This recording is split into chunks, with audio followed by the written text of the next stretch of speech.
How does it feel to be a loser? David laughed from the head of the table like he owned it. My daughter giggled beside him.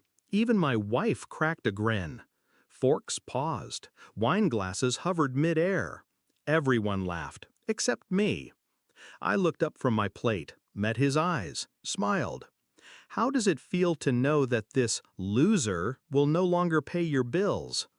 The moment those words left my mouth, his face drained, colorless, like I'd just pulled the ground out from under him. He blinked, once, twice, then sat very, very still.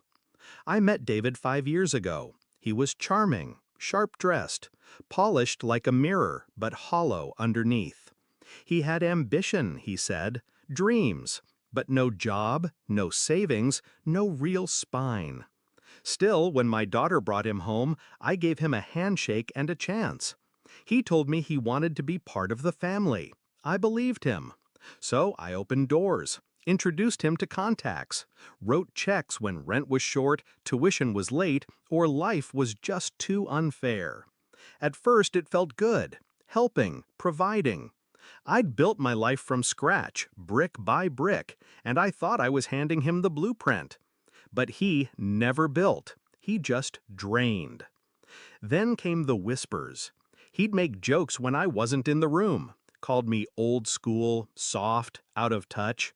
He joked that I'd never really made it, that I just got lucky. Said it with a laugh, like it was harmless. Until I overheard him once. He didn't know I was in the hallway. Didn't know the baby monitor had a two-way feed. He told my daughter, "He's just a wallet with a heartbeat.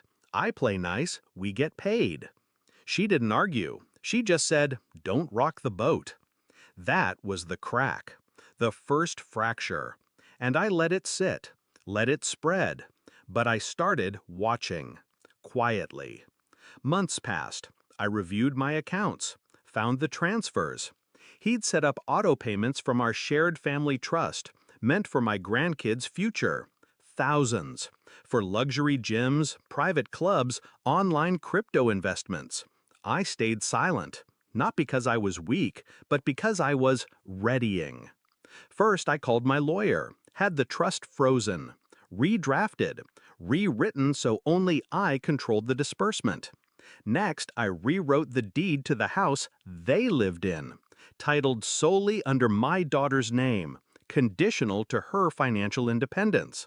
No freeloaders allowed. Then I cut the lifeline. No more payments. No more safety net. But I didn't say a word. Not yet. I waited for the right night, the right table, the right smug little joke. And he gave it to me, right in front of my family, my wife, my children, my grandchildren. "How does it feel to be a loser?" he said, swirling a $90 bottle of wine I paid for. And when I smiled and answered, everything inside him collapsed. He didn't speak, didn't laugh, didn't even blink. I stood, slowly, pulled a small envelope from my coat pocket, laid it beside his plate. Inside, the cancellation notice of their utilities, the revoked car lease, the foreclosure warning. Signed, sealed, timed. I nodded toward it. "You'll want to read that before dessert."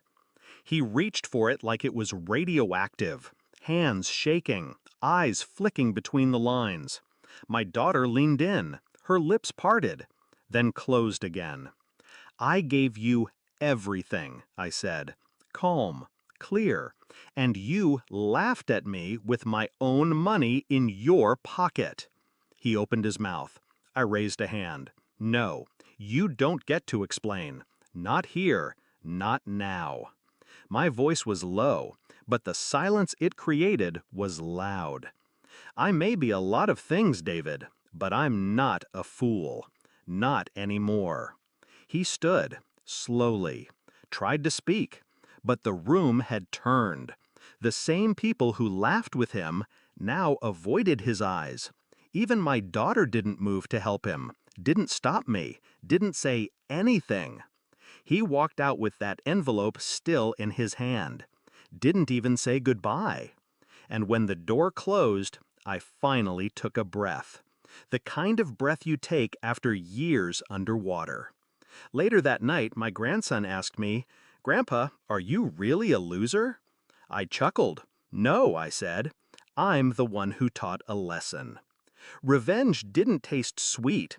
It tasted quiet, clean, like wiping a table after someone spills wine and calls it art. They say silence is power. I disagree. Control is power. Timing, patience, knowing exactly when to strike, and doing it with precision. He laughed at me once. Now, I doubt he'll laugh at anyone again. Because the thing about losers is, they have nothing to lose and everything to take back.